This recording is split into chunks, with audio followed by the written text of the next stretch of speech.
This episode is presented by Recovery Centers of Montana.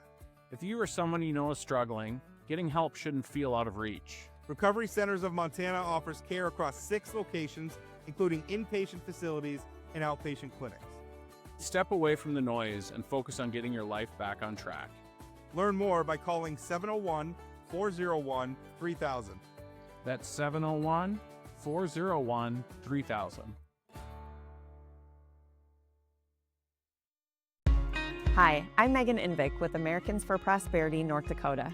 Rising property taxes are putting pressure on homeowners across our state. While recent relief is a good start, families need permanent solutions, not temporary fixes. That's why AFP North Dakota is pushing for meaningful, permanent property tax reform, so homeowners can plan for the future without worrying about being taxed out of their own backyards. Learn more about the road to opportunity and our plan for property tax relief at afpnd.org. Dear Mrs. Landis, you have a gift for recognizing students as individuals and cultivating the abilities we don't yet see in ourselves. Alongside the success I found in the classroom, I learned the importance of trusting my own voice. I've carried a sense of confidence and a commitment to intellectual growth into every opportunity I've pursued since. Thank you, Alexis. Thanks, Alexis. Of course, thank you. Public schools teach important lessons, and they also get us ready and give us confidence. North Dakota Public Schools are an investment in our future. Everyone, welcome to Plain Talk. Before we get started, we have Chris from the forum for some North Dakota trivia. Chris, what do you got for us? How many North Dakotans have served on the U.S. Supreme Court? 1. Yeah, Chad I think that's says the 1. answer. No, Chris gives us a hint if we're right. So, Rob, you should say something else. I'm going to say 2. Chris doesn't always give you a hint if you're right. I say 1. Yeah. I say 2. Chad says 1. Rob says 2. The correct answer is 0. No North Dakotans have served. Trick question. Trick question. I don't know Chris, if that's a trick question. Chris, Come that on. that was a little underhanded, and we're not friends for the rest of the day. Well, I'm full of stuff like that. And if you love great, tricky questions and trivia about the state of North Dakota, we all learned something today, right? Yeah. No, North Dakota has not produced a legal mind on caliber of the U.S. Supreme Court. That's what we want. I mean, we got to get working on it. At any rate, folks, consider a subscription to the forum. Visit inforum.com/subscribe for our introductory rate of just $6 for 6 months. And now, over to you guys for Plain Talk.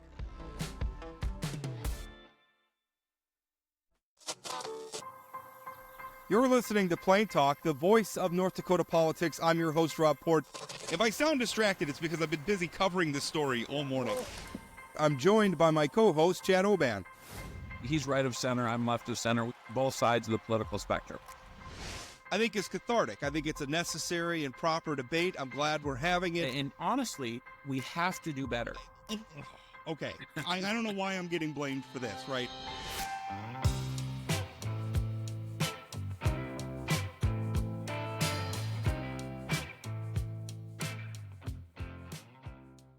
Welcome to Plain Talk. You know, I had an article about, well, I've had a couple articles, but I had one recently about what's called the North Dakota Insurance Reserve Fund.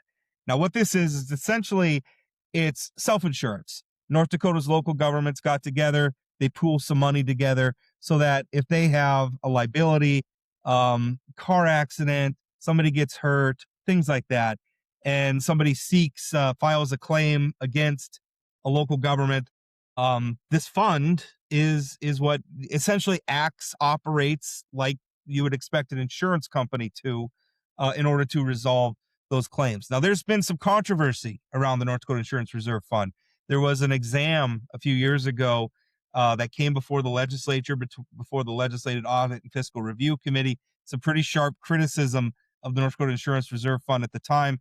That some sloppy claims handling, I think, was one thing that was flagged. But a big thing was that a feeling that the Insurance Reserve Fund was overly hostile, perhaps, to adjusting claims from third parties. That would be somebody like you and I. If we have a claim on the North Dakota Insurance Reserve Fund, that they would deal pretty tough with us. There was some pretty tough words said by the legislature. Recently, I wrote an article about a situation involving a school bus from Northwoods was carrying a volleyball team. They got hit by a motorist. That motorist unfortunately died. There were dozens of injuries among the students on the bus. That motorist's insurance, as sometimes happens in a case like this, was essentially overwhelmed by the number of claims.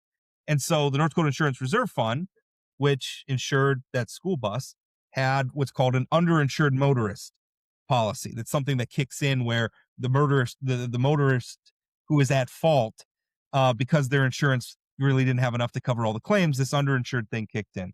I talked with some of one of the parents involved, an attorney for some of the other parents involved.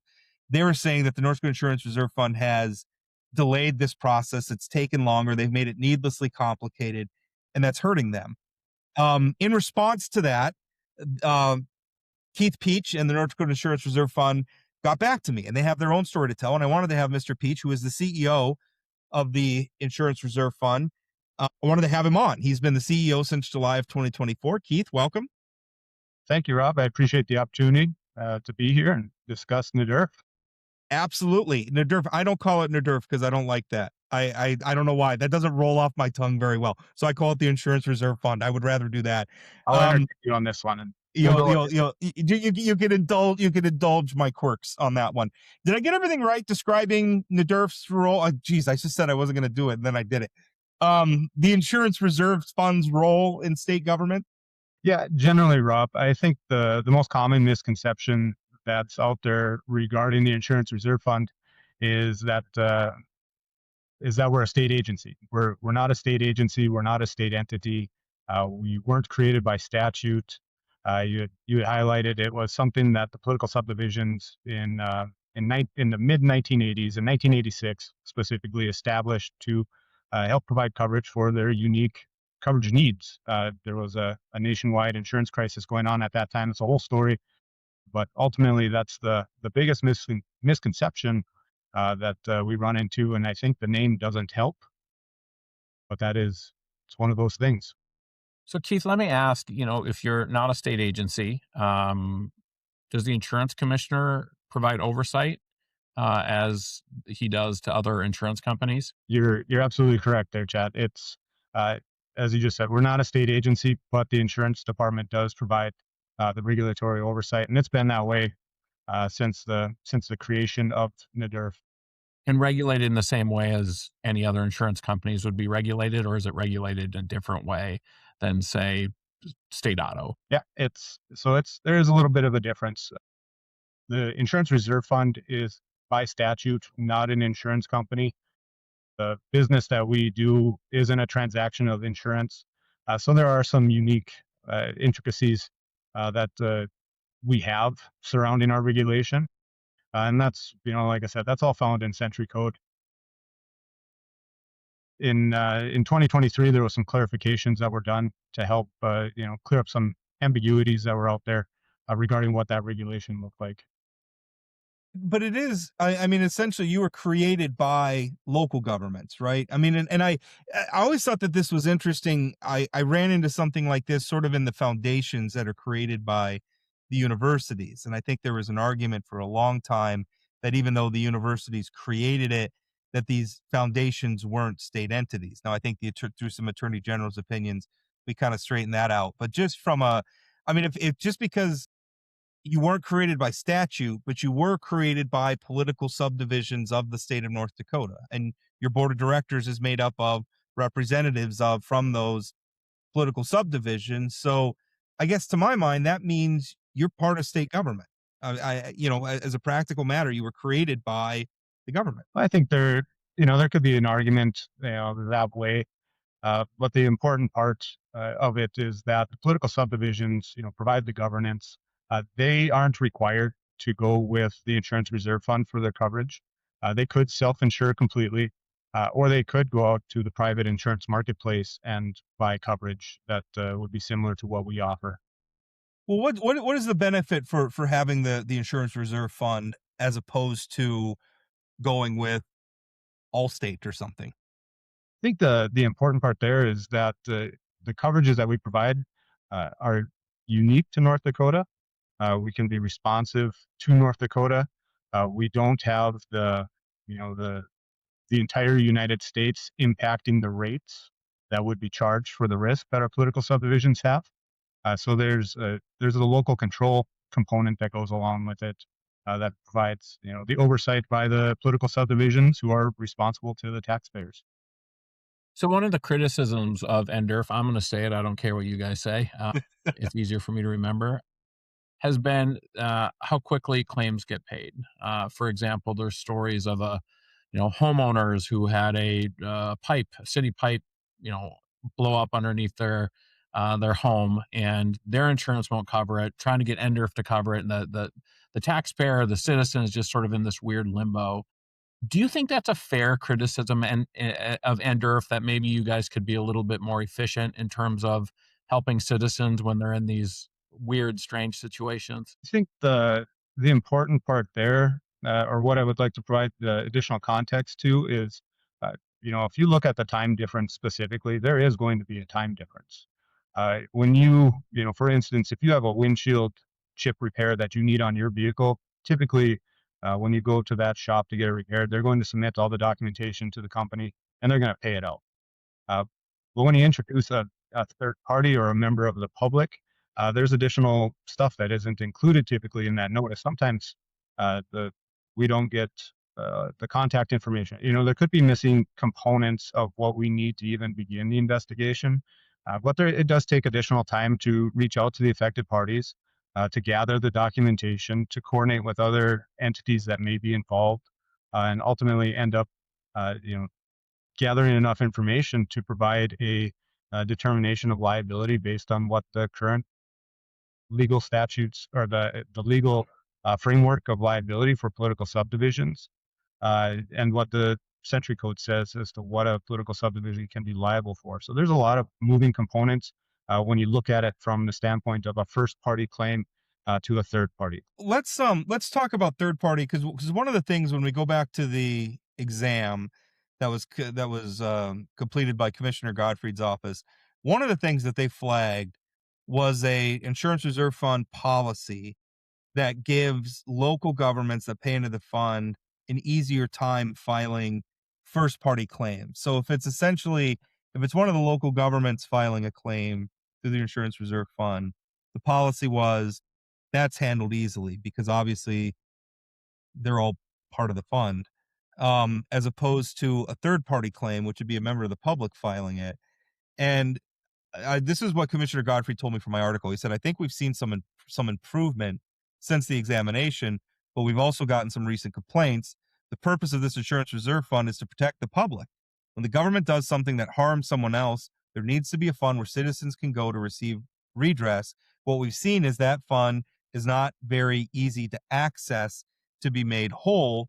It's almost like an identity crisis. It's like they think they're an insurance company in some places, but then when it comes to accountability, they don't want to be. What's your response to that? Well, there's multiple components to that I think need to be addressed. And the first part, the policy, you brought that up before in your article. I saw it there, and last week on Friday in your episode of Plain Talk.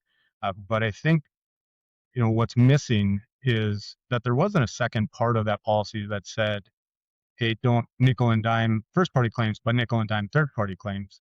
The policy, the sentence before that nickel and dime component or that sentence was, when liability is probable, claims adjusters should be looking for early resolution of that claim.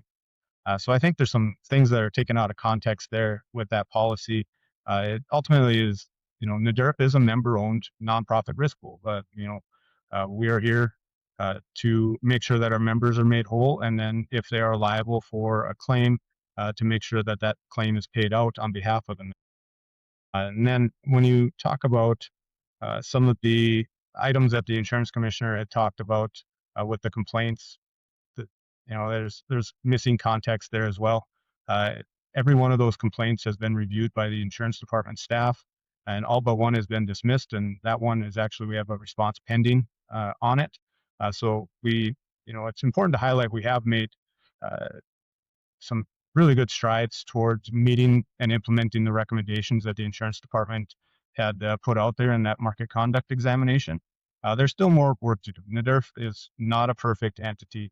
I I strongly believe as a leader that any entity can always be improving, and that's something that we will be doing in the future as well. What is your relationship with the insurance department right now? I mean, you just mentioned that some of the stuff that they shared at Lafferty might have lacked some context. Have you sat down with Commissioner Godfrey and sort of talked that through with him to see maybe that the information that you thought was maybe not complete is complete when they go before Lafferty in the future? I have after the Lafferty meeting, I met with the insurance department and I brought up the concerns of there's this missing context, or this is the way that the public perceived that meeting, that presentation. And it's very important to recognize that the uh, when the deputy commissioner was presenting, and it says it in the examination report too, is that the examination, the intent of it wasn't to determine whether or not NDRF was appropriately paying or denying claims. They were looking at the documentation and the processes that we had in place in the claims department and how we handled those claims. So I think there was, the public perception of it. It did get I don't know what the correct word is, mischaracterized in some manner as to how that meeting went. And certainly I didn't handle it the best. There was some improvement that was needed on my part in explaining the DERF's role, what we are as an organization, and how we intended to respond to it. And the important part there is that, we took those recommendations very seriously. There's a lack of public trust, and we are an organization that needs that public trust. We need the engagement with our stakeholders, which are all of North Dakotans. Every North Dakotan has a stake in what NDRF does, and it's important for them to recognize that the legal standards that are out there and how it impacts them and their own personal coverages, their homeowners coverage, their commercial property coverage.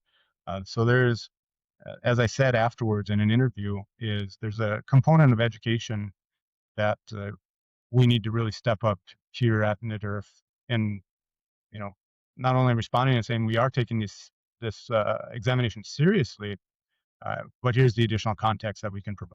One thing that, kind of staying on this topic, your board of directors, and I understand there is a change afoot to add, I think, a public member of the board, but right now, everybody on the board is a representative of the reserve funds members, which are local governments. And then, we have this thing where some are saying the reserve fund is maybe slow in paying out or reticent to pay out on claims, and on the other hand is paying out what's called conferring dollars from the fund back to its members. When I looked at your annual reports from 2019 to 2024, the fund had conferred nearly $17.5 million back to its members. So I'm looking at that and thinking, isn't that a financial incentive to be tough on even? And again, I don't want to make it clear. I don't think the reserve fund or anybody, I'm a taxpayer too, I don't think they should be paying out every claim that walks through the door. I think we all know not every claim is a serious claim or a good claim. That being said, doesn't that create a financial incentive to just be tough on all claims when they're going to get money back if the reserve has, I guess, excess funds? But, some people have said that there is a conflict there, that the membership makes up the board. And to go back to the beginning of, we are adding a 10th board member, and it is a member at large. So it can be any North Dakota resident is eligible for that. Our board members serve 3-year terms. So, 3 years from now, we'll have a new, election for that position.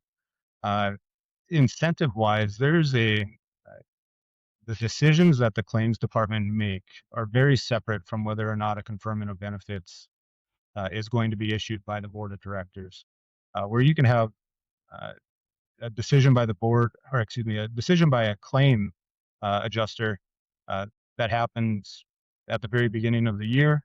And, there's no thought as to how is this going to affect our financials.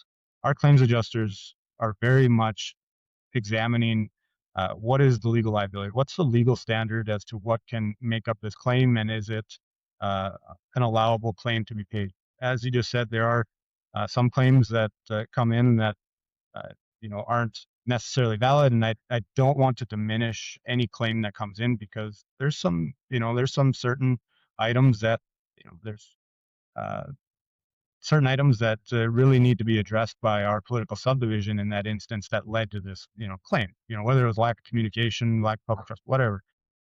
But ultimately, the claims decisions are made afterwards. After the year's over, we have an actuarial analysis that's completed to make sure that our liabilities are set and that we're fully funded to make up what could be anticipated for claim development, new claims coming in for the prior years.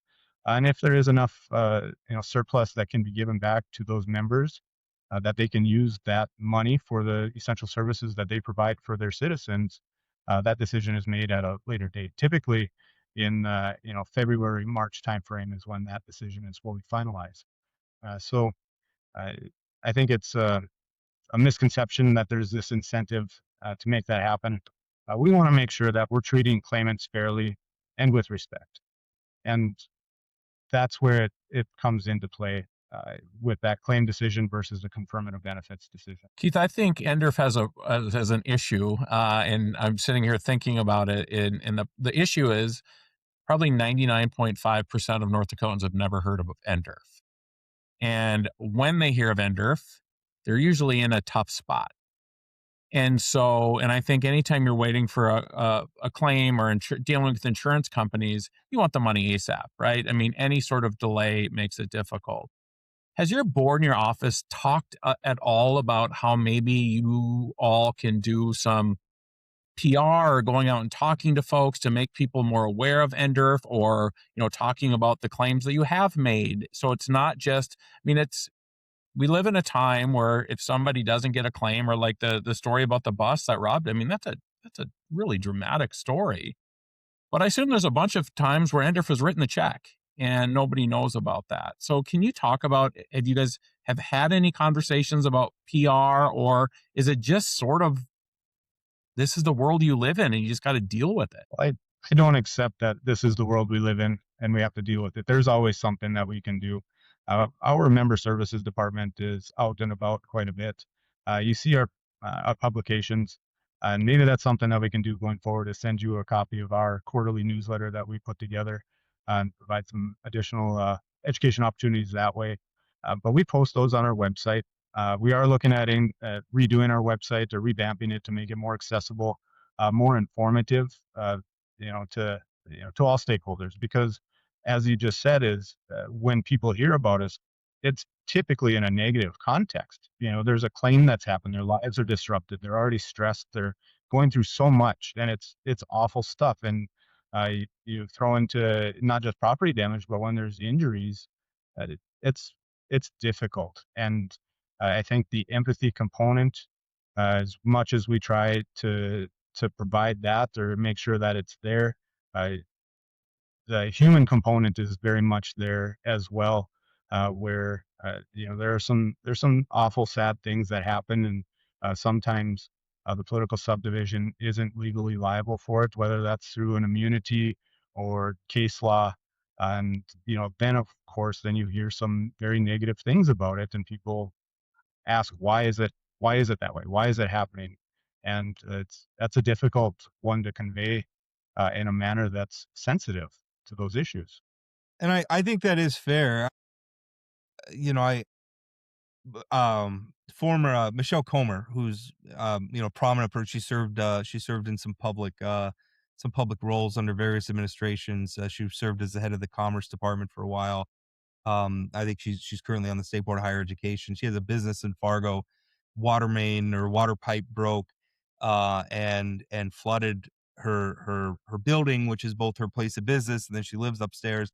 Did $600,000 of damage. And the way she tells it, not only what did the reserve fund tell her we're not liable, but then she also got a special assessment to repair the water pipe that flooded her property. I think a lot of people are looking at that saying, how in the world is that justice? But in that instance, is that a case where it's a liability, like it's a immunity issue? I mean, is that something more for the legislature to address? I think that last statement there, describes it perfectly. The, you know, it is a legislative question. They can talk about it, and I'm certainly helpful. I'm certainly willing to be helpful and engage with them on that and that discussion as to here's what the immunities are, here's how they have applied in the past, here's how we're applying them. It's not necessarily a failure in claims handling, but has have North Dakotans gotten to the point of, okay, political subdivisions should be liable for this in this instance, no matter what the cause of the water main break was and the resulting damage. Um, that case, and I think you mentioned it in your article, was dismissed by the court that essentially I said think that, it's on appeal, yep, it's is on my appeal understanding. now. Yeah. So the district level court dismissed it, saying that the city wasn't liable for it, and she appealed it now to the North Dakota Supreme Court. So the North Dakota Supreme Court will be able to address the questions that came up in that case and whether or not that dismissal was appropriate. And if it is overturned, we'll respond appropriately, and if it's upheld, then again, that would be a good discussion for the legislature to look at. Let's talk about the Northwoods thing specifically, because what I heard from the families and legal representative that I spoke to is that, essentially just as I described at the beginning, there's a pool of what's called UIM coverage where you weren't you like Nadir had nothing to do with the at fault party that caused the crash. That person is deceased. Their insurance policy has paid and has been essentially maxed out. The question now is this UIM, they said it essentially took forever. Like there was a global mediation early on. Insurance Reserve Fund refused to participate in that. Now, all these years later, there's an interpleader thing. I think it's sometimes described as suing the victims, but it's not. But basically asking the court to step in and apportion that 300,000. And I think, I mean, what I heard from one of the parents is, listen, all of a sudden, I thought we were coming to the end of this thing. Now all of a sudden, my bail box is stuffed with letters again. The attorney's frustrated. He's saying, well, why didn't they just participate at the beginning? As I look at it, it doesn't seem to be any question that this $300,000 is going to get paid. It's just a question of how it's going to get paid. And I think everybody's frustrated because there's insurance policies that were covering some of the passengers. So there's other insurance players involved. And their position is, well, we're not going to do anything until the insurance reserve fund stuff is settled. And so I think everybody's just frustrated. And there's a lot of people pointing and saying they took forever in this and has drugged this out. And I talked to a lot of people, I talked to a lot of attorneys, and a lot of them tell me going up against their insurance reserve fund is a nightmare. They drag everything out. They say that you guys probably end up spending way too much on legal fees because everything is a fight. So I guess respond to some of that. I know I'm asking you about both a general situation and a specific situation, so I apologize for that. But respond to some of that because those are the complaints that I'm hearing. Yeah, the Northwood accident, that took longer than what I would have liked. It unfortunately did. I Why? Well, when we look at that global mediation that was proposed early on, at that point, I didn't feel it would have been equitable or fair to some of those kids that were still treating after the accident. The easy thing for NDRF in that situation would have been able to just pay the 300,000 and just be done with it. But I think there would have been some major, inequities that would happen or would have happened from that global settlement if we had participated in it. And here you had kids that were still treating well into 2025. Well, we don't know the extent of those injuries in 2024 when that global mediation happened. Now, it certainly worked out for the at-fault insurance company that they were able to just pay it out and wipe their hands of it and move on. And now it's NDRF is trying to handle it in a way that's fair for everybody. And it was a decision that wasn't taken lightly. We really had to weigh out, is this going to be what's best for everybody in the long run versus just taking the easy out of just paying it and be done. With the amount of documentation, unfortunately, the interpleader, as what it is we're, the intent there was for us to distribute the money to the court and the court to distribute that money fairly, equitably and transparently to all the parties so that we weren't getting into individualistic claim disputes. And unfortunately, with the counterclaims that were uh, brought by some of the families in that, it's really grown beyond what the initial intent of that litigation was. We do have a plan, to try and separate it out, to make sure that we get that money deposited with the court and they can distribute that 300,000, and then all these other issues that are being brought up now can be put to the side until we can resolve the 300,000. And you talk about the attorneys you've talked to. When they're bringing claims, I think our members are owed a defense on those claims in litigation. And, when we want to, make sure that, we're being wise stewards of taxpayer money ultimately, there's a Well, lot of things. just to interject before you finish, because and I want to be more specific about what they're saying. What they have said is, we deal with a lot of it. We're plaintiffs' attorneys. We deal with a lot of insurance companies. We deal with Progressive. We deal with Geico. We deal with all the ones we see, all the funny, all the funny ads, all those companies. We deal with them all, and they're saying the insurance reserve fund is something special out of And all Keith, those. can I just interject one other question as part of that? Is your legal work, is that in-house or do you contract out for that? Well, so your question first, Chad, to build off of that, is we have panel counsel essentially, in the insurance industry, or, in the idea of it is panel counsel. So there's a set of attorneys across the state that we work with regularly that are familiar with North Dakota law, familiar with political subdivision liability. So they get the bulk of it. Of course, we're always looking for, new attorneys to work with and expand that bench. But when you, back to your question, Rob, is when you talk about us versus a typical insurance company, we look at it, from the standpoint, as I just said, is that our members, I believe they're owed a defense on those claims. And I think the taxpayers should be aware that, we're trying to be wise stewards of the money that is going into the insurance reserve fund. And there's a lot of unique situations that get brought up that get brought into claims. Somebody, and we could what if it and all sorts of claim scenarios, and I'm sure that we would agree on some and disagree on some, whether or not they should be paid. Sure.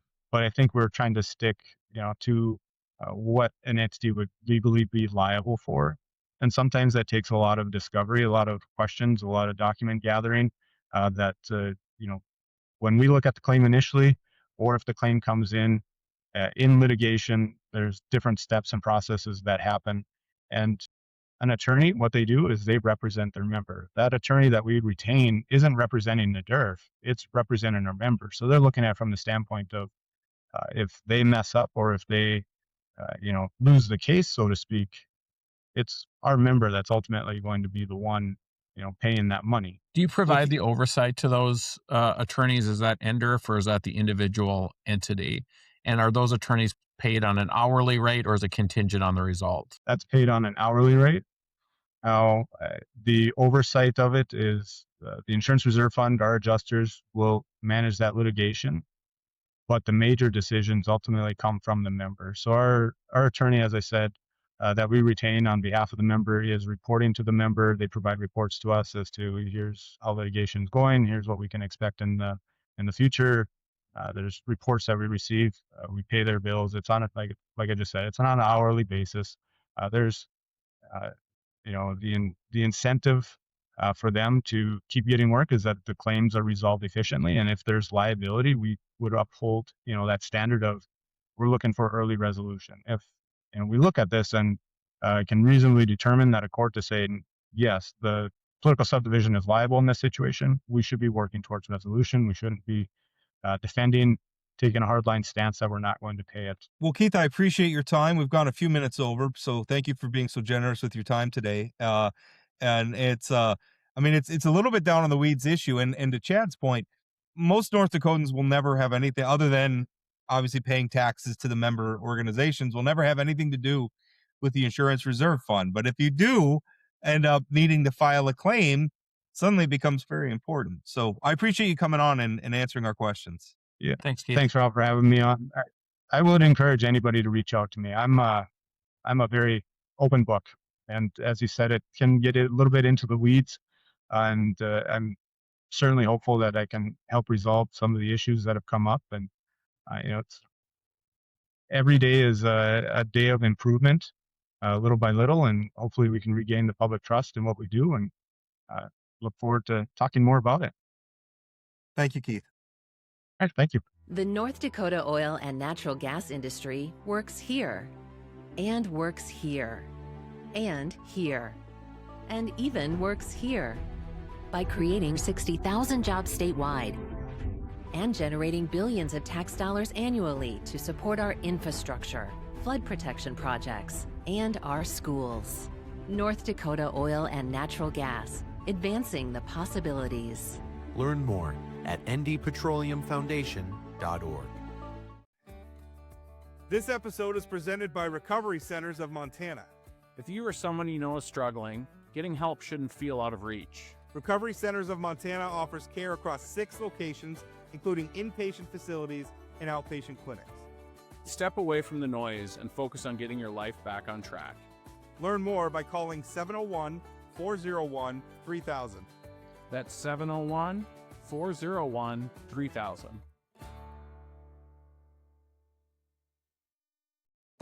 Hey, Plain Talk listeners, have something to say? Call or text Plain Talk with your questions, comments, or headlines you want us to cover. Just dial 701-587-3141. Leave us your message or shoot us a text with your name and location, and you could be featured on an upcoming show. Hi, my name is Ashley, and I am in Jamestown. Hey, Rob and Chad. My name is Tony. I live in Grand Forks. That's 701-587-3141. Call us, text us, vent, praise. We want you in the conversation. Thanks for being part of the show. Now let's get back to today's episode.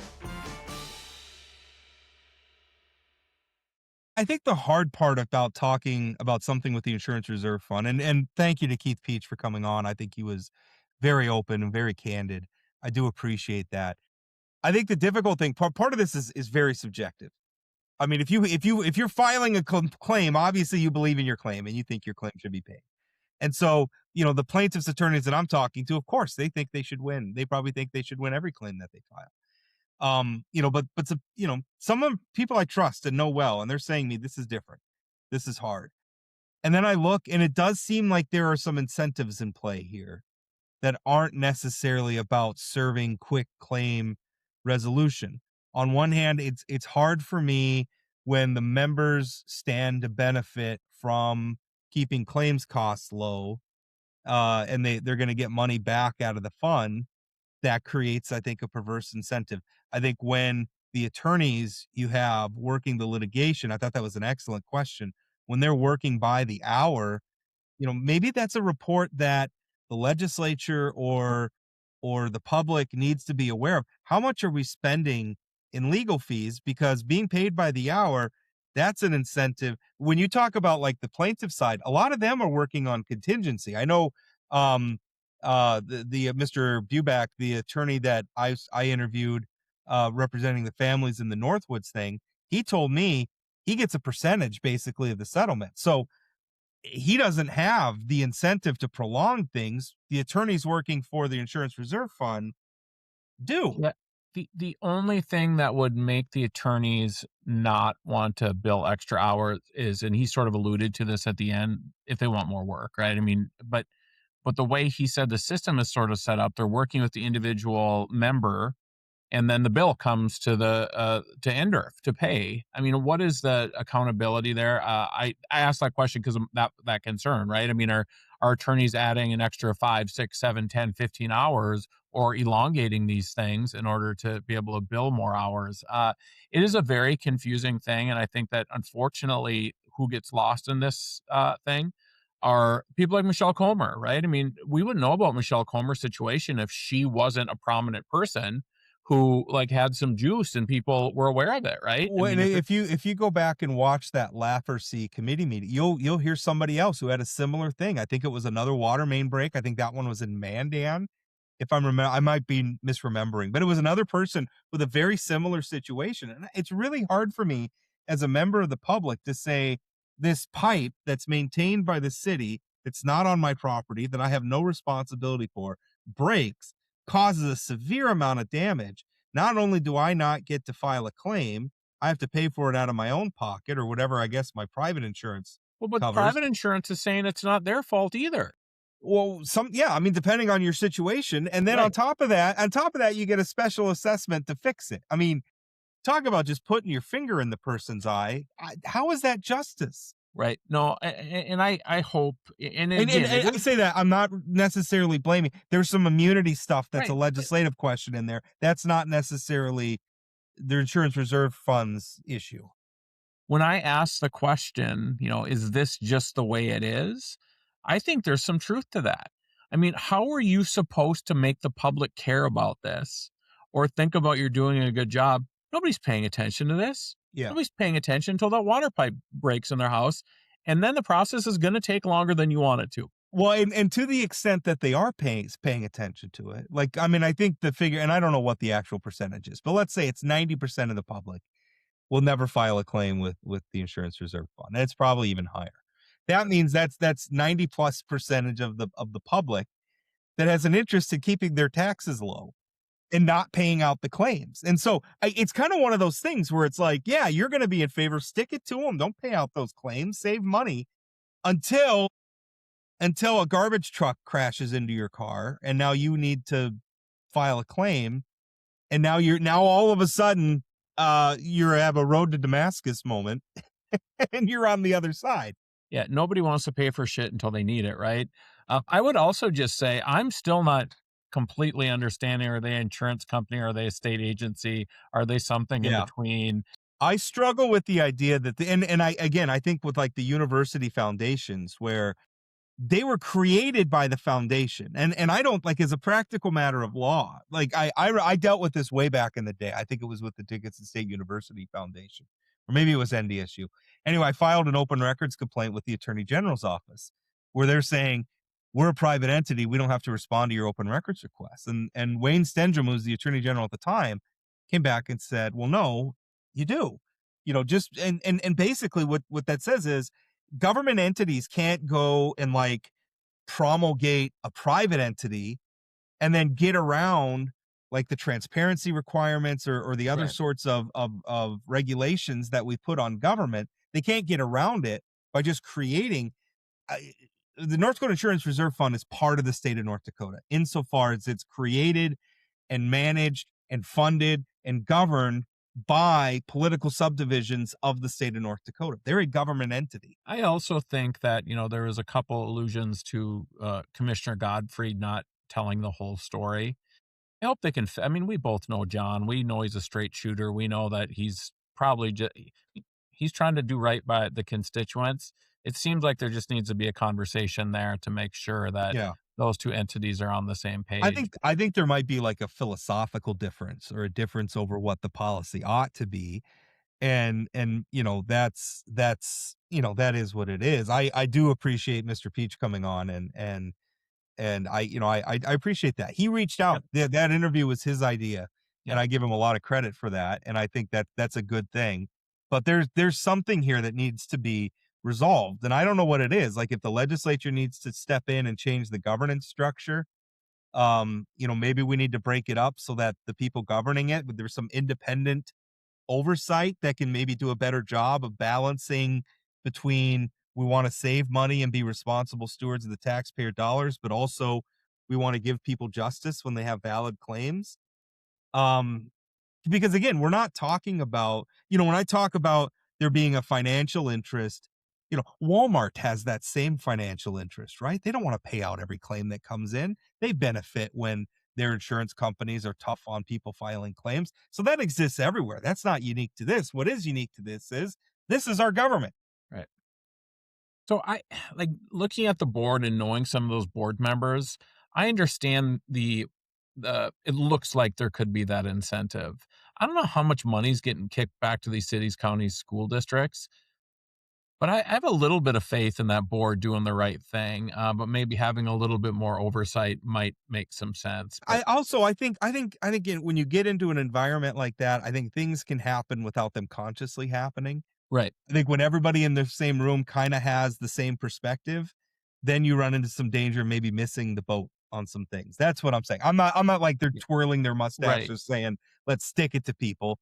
I'm saying, I think it's easy maybe to focus on one set of priorities and not the other when everybody's kind of coming from the same perspective. Yeah, it reminds me of, and I think it's better now, but WSI back in the day, and looking at sort of how much money they were spending to deny claims or to pay private investigators and those kind of things. Do you know that I was one of those private That's why I investigators? said it, man. Yeah. That's why I said it. But I remember, being parts of lots of conversation about why isn't the state, it'd be cheaper just to pay this stuff out than to fight against those things. That kind of talk seems to have slowed down. Like, you don't hear that as much as you used to, but again, depending on what side you are on this thing, you're Yeah. gonna have different perspectives. I could tell you that some of those were the ones I worked on were Yeah, fraudulent. Holy for sure. smokes. Um, For sure. there's some, but of course, I was a very small percentage of the overall claims that I worked on. By the time they made it to me, I mean, it was, we just had to make a case, but it was pretty clear. The Holy guy who smokes. couldn't go to work because of a disability, but I is running a spent- half marathon. I spent one time, there's a guy who, he to the point, he went to the doctor, because that was what they do. They would have me follow them to their doctor's appointment, and they go in. And we'd see him in the parking lot, and they got like a walker or something. They go in. I saw a guy who went into his doc on a walker, told him he couldn't even stand in the shower. The next day, I followed him out to a lake, and he rode a jet ski for like 6 straight hours. And not even not one of the sit down jet The skis either, stand-up? like one of the old 1980s like stand up ones. It was crazy. Anyway, we are so completely off topic. What else do we want to talk about? Should we talk about Brandon Pritchard directing me to Saul Goodman when I had inquiries about his so the genesis for that story was Citizens Alliance in North Dakota is doing a lot of stuff right now. And they did a lot of stuff back in 2025. They were sending out mailers, they're doing door knocking, they're running billboards.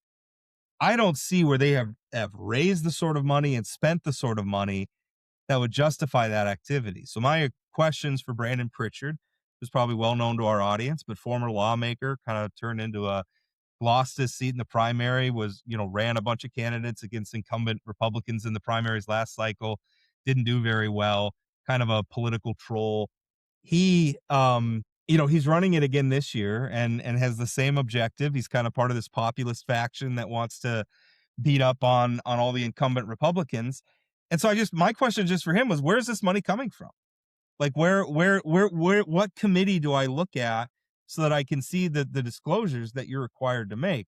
He told me that his attorney, he told me first of all by text message that I had to direct my inquiries to his legal counsel, and then gave me a phone number. And before I called the phone number, I was like, well, does your legal counsel have a name? And he said, James McGill. And right then, Chad, I was like, James McGill, like, I've never heard of a McGill attorney in North Dakota. That's Slippin' Jimmy. And sure enough, I called the phone number, and it was the phone number from Better Call Saul, the Slippin' Jimmy number. That was, if you haven't watched the show, Slippin' Jimmy, James McGill was Saul Goodman's actual name. I guess he thinks he's trolling. You're leaving me. off the best part of this conversation, which is when he sent you a YouTube link of the Yankees playing very poorly, which, like, I understand how immature this guy is, how silly it is, but I got a kick out of that burn, Rob. I got a kick out of that burn. I kind of got a kick out of it. I mean, I was laughing. It's funny.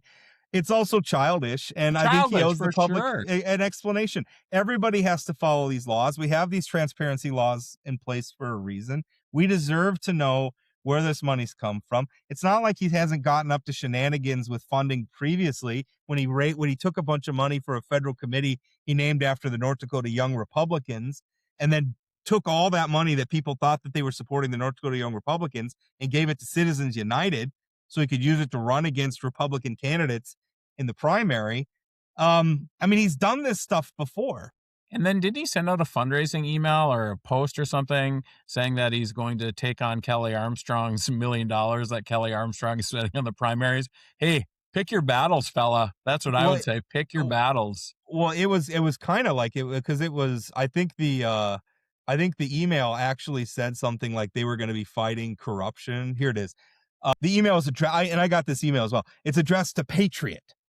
Governor Kelly Armstrong recently announced a $1 million commitment to primary conservative and liberty candidates across North Dakota. This is significant funding that could put our state at risk of fiscal waste, social decay, and corruption. So I guess the implication there is Governor Armstrong is supporting fiscal waste, social decay, and corruption. By the way, I think for the most part, the governor's supporting incumbents, so he's not really supporting private. I think in one instance in District 3 here in Minot against Representative Jeff Hoberson, but I think that's the only one where he's opposing an incumbent. But I would also mention for Pritchard to be going after Kelly the same week he put out his budget guidelines saying, no increases, that Rick Becker came out in a video saying how great it was. I mean, they got to pick, what do they think of Kelly? Because, one saying he's a complete rhino corruption and the other one saying, hey, attaboy. And then, the party censured him and all this other stuff. So, yeah. That's anyway, crazy. it's good to have Brandon back. I know that I saw on Facebook that he's got billboards up for Mary Grainer and Karen Rohr in District 31. Grainer running against Don Scheibele, Don Scheibele's a good senator, even though I disagree with him some of the time, but he's a really solid senator. I noticed they didn't support Dawson Hawley in District 31. I don't know what they've got against Dawson Hawley, but maybe we've said too many nice things about Dawson's bipartisan work with Jamie Davis, but yeah. I think Dawson's taken some votes that I don't like, but I think he's a good. I think his heart's in the right place. Right. But yeah, I mean, this stuff.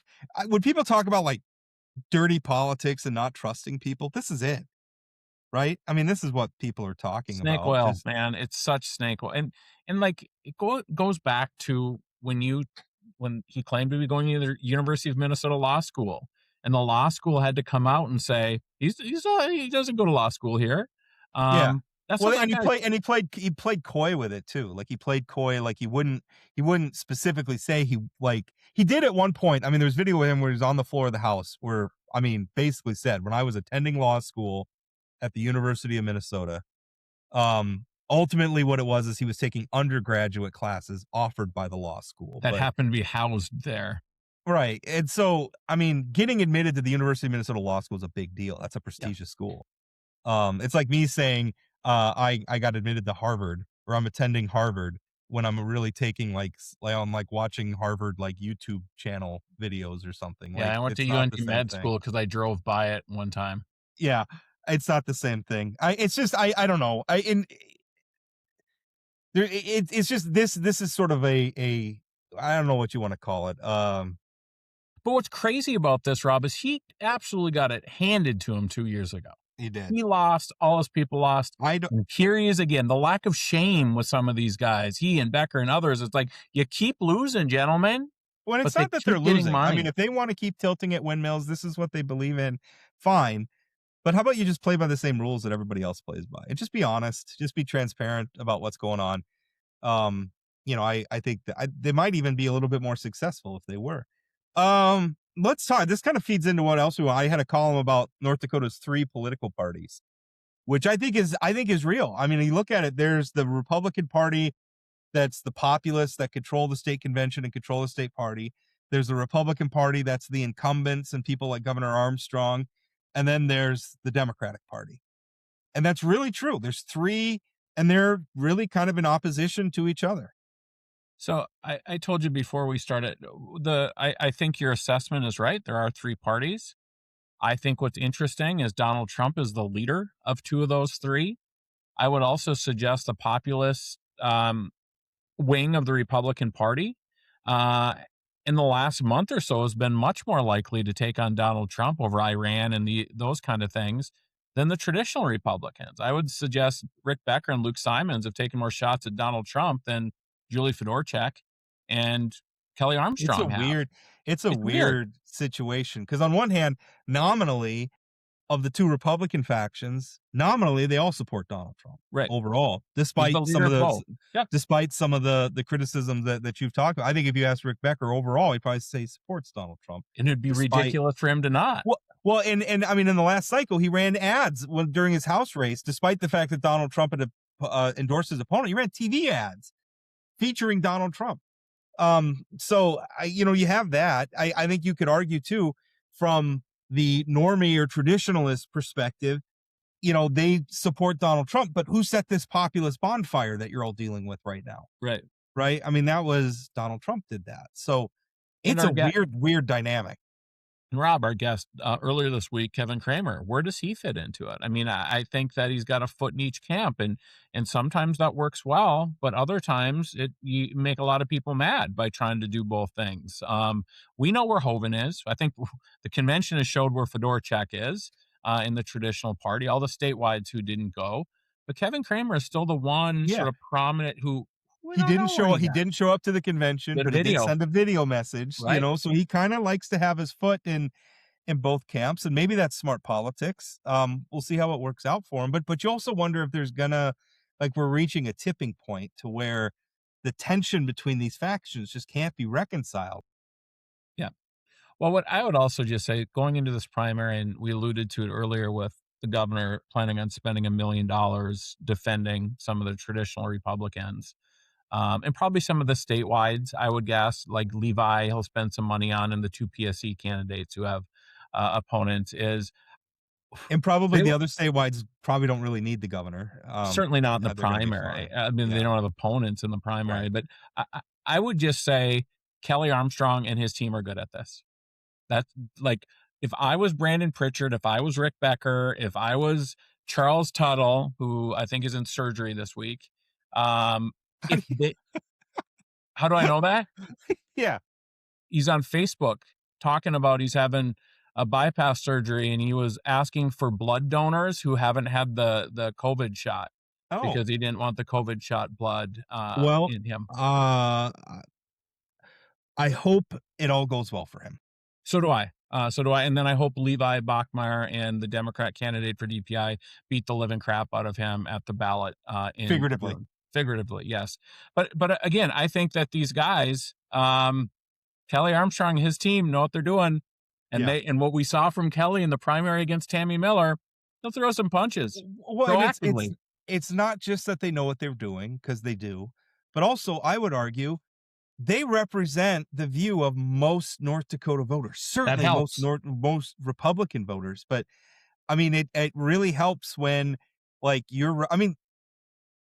I think there's a belief that because John Hoeven only got elected because way back when he decided to call himself a Republican. He was, I guess, a Democrat for a while. That was kind of a controversy for like a hot minute. But I mean, they think that John Hoeven's been getting elected all these years because he calls himself a Republican. And I keep using John Hoeven as the example, but he's been around for so long.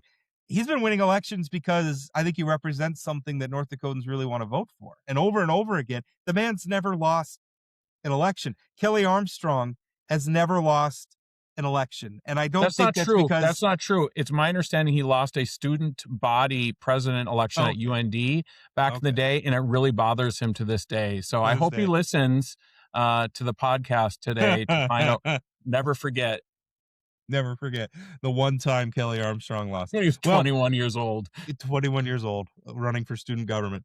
But let me just say one thing about John Hoeven. As a Democrat, John Hoeven's not a Democrat.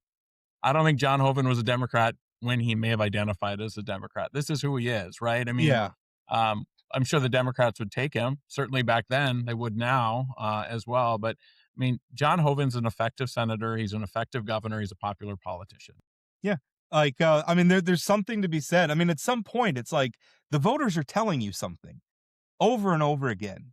And I think any political movement that is convincing itself that the voters are voting against them, like the voters really believe in what I believe, but they're just being duped. Right. If you're telling yourself that, like, you're not really putting yourself in a position to win. It's no different than people trying to tell folks right now that the economy is great and you have plenty of money in your pocket. Yeah, I think there is a point. Even me, who is at times skeptical of electoral outcomes, and when I say that, like, mostly I don't accept that an election that because a candidate or an issue wins at the ballot, that means it's right.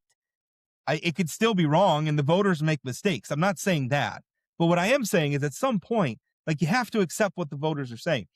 John Hoeven, Kelly Armstrong, Julie Fedorchak, John Gottfried, all these other people, they represent what most North Dakotans want. And we know that because they keep telling us that at the ballot over and over again when they have opportunities to vote different ways, not just in the primaries, but in the generals. It helps that they have that little R after their name compared to the little D after their name with the brands. But I mean, the people you just mentioned, they're largely effective, right? I mean, don't know. that's- I think if John Hoeven became a Democrat, I bet you he could still win a statewide election. Oh, I don't know. We'd probably debate that one for days because I don't think Democrats would vote for him. And I don't think Republicans. You might get 0% at the end of this thing because I don't think that's true. I don't think that's true. I bet you John Hoeven, and we will never be able to test this. So this would be one of those things. Rob Port and Chad Oben are calling on John Hoeven to run for re-election as a Democrat just to see what happens. We are not. I wouldn't mind like an alternate timeline where we could observe and see what happens, but I think John Hoeven wins elections because he's John Hoeven. I think we put far too much. I think in this polarized time, Rob, no Democrat, no active Republican. I think it's fair to say it would depend on how it happened. Like if it just happened out of the blue and if it happened tomorrow, that guy does not win. Nobody trusts him at that point. Well, I mean, that's the problem is if you switch like that, then you create a trust issue. I think if John Hoeven, let's put it this way, if John Hoeven had run as a Democrat in 2000 and stayed a Democrat all these years, part of me wonders if he wouldn't still be in office. When I think the first time he was thinking about running as a Democrat, it was 96. He was thinking about running into Ed Schaefer as a Democrat and then ended up running as a Republican in 2000. Yeah, what a strange universe 30 years later. It is. We are over time, so we got to wrap it up. Thank you so much as always for listening. Rob, I'm going on break for about 5 weeks here, so I'm going to miss doing the show. You are. We'll have it's my understanding you're going to have some adequate guest hosts filling in. I think speaking of Ed Schaefer's one of the guest hosts. Ed Schaefer's going to be a guest host. Megan Invick. Aaron Oban. You were lucky you weren't around for last week's episode, which was last week's episodes, I swear, were cursed. We couldn't get the video uploaded from one of the guests. He had to stick around for like 20 minutes just talking to us.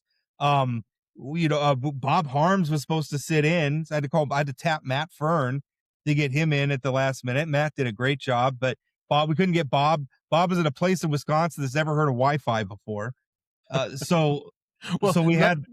Let me say, I hope the guest hosts while I'm out for the next 5 or 6 weeks go a little bit better than that. Well, and that wasn't their fault. Those were some technical challenges. And we'll blame the state of Wisconsin before we'll blame Bob Harms. And especially after Wisconsin beat the crap out of UND last week. It's Vegas. Clearly a Wisconsin problem. I hate the Badgers. It's got to be. All right. Well, we really are going to stop. PlainTalkND.com is the place to go. That goes to our YouTube channel. Please subscribe if you're not already watching on YouTube. Plain Talk ND, all the social media places, X, Instagram, TikTok, Facebook. Plain Talk ND is the place to go. You can also call, leave us a voicemail, send us a text message, 701-587-3141. Thank you so much for listening, and we'll talk again.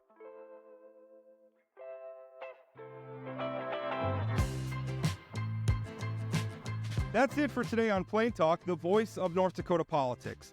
Plain Talk is a production of Forum Communications Company.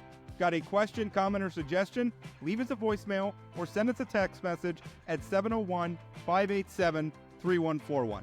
That's 701-587-3141. If you haven't subscribed to Plain Talk yet, you can find us on YouTube or your favorite podcast platform like Spotify or Apple Podcasts. For those of you who are already hooked, give us a rating or review. And don't forget to share or tell a friend. Special thanks to my co-host Chad Oban, and from myself and everyone at Plain Talk, thanks for listening.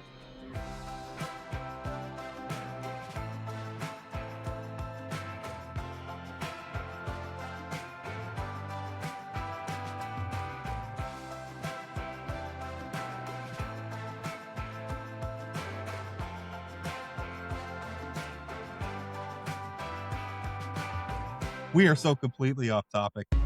Hi, I'm Megan Invick with Americans for Prosperity, North Dakota.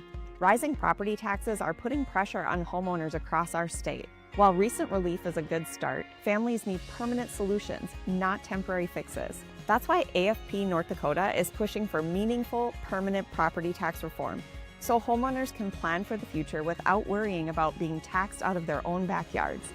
Learn more about the road to opportunity and our plan for property tax relief at afpnd.org.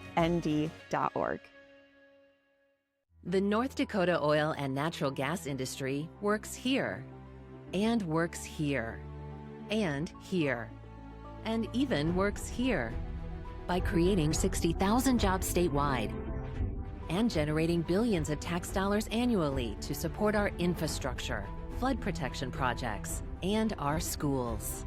North Dakota Oil and Natural Gas, advancing the possibilities. Learn more at ndpetroleumfoundation.org.